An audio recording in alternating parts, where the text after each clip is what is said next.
যমুনার বুকে এতদিন চলেছে ছোট নৌকা আর পণ্যবাহী নৌযান। এবার সেই নদীপথেই খুলছে সম্ভাবনার নতুন দুয়ার। বগুড়ার সারিয়াকান্দি ও ধুনুটের যমুনা তীরবর্তী এলাকাকে নদীবন্দর ঘোষণা করেছে সরকার। এতে নতুন করে স্বপ্ন দেখছেন নদীপাড়ের মানুষ।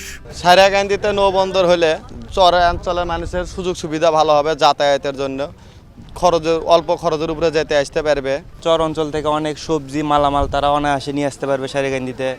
এখান থেকেও তাদের নিত্য প্রয়োজনীয় অনেক মালামালগুলো তারা নিয়ে যাবে ওখানে।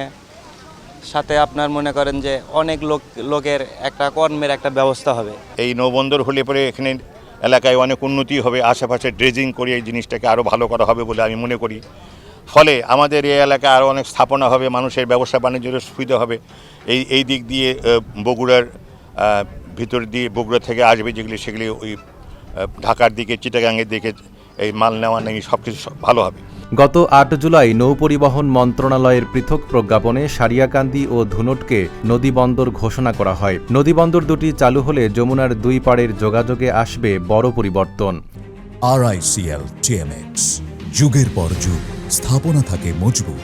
সড়কপথে প্রায় ২০০ কিলোমিটারের দূরত্ব, যা নদীপথে মাত্র ১৬ কিলোমিটার। ফলে সময় ও পরিবহন খরচ দুটোই কমবে। নৌবন্দর হওয়াতে চর সহ আমাদের বীরের সকলের বিশাল উপকার হবে এবং আমরা আশা করব এটা দ্রুততম সময়ের মধ্যে নৌবন্দর যেন চালু হয়, এটা সরকারের কাছে আমরা কামনা করছি।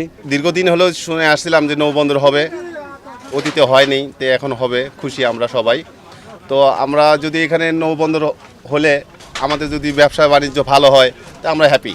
নতুন এই সুবিধায় কৃষিপণ্য দ্রুত বাজারজাত করা যাবে। এতে কৃষকের ন্যায্য মূল্য পাওয়ার সম্ভাবনাও বাড়বে। তবে নদীবন্দর কার্যকর করতে প্রয়োজন নাব্যতা, আধুনিক জেটি, টার্মিনাল ও উন্নত সড়ক যোগাযোগ। এই এলাকার মানুষের কর্মসংস্থান বৃদ্ধি পাবে, অর্থনৈতিকভাবে উপকৃত হবে এবং বিভিন্ন মালামাল ওঠানামার যে একটা আমাদের দুর্ভোগ ছিল সেটা লাঘব হবে এই নৌবন্দর হওয়ার কারণে।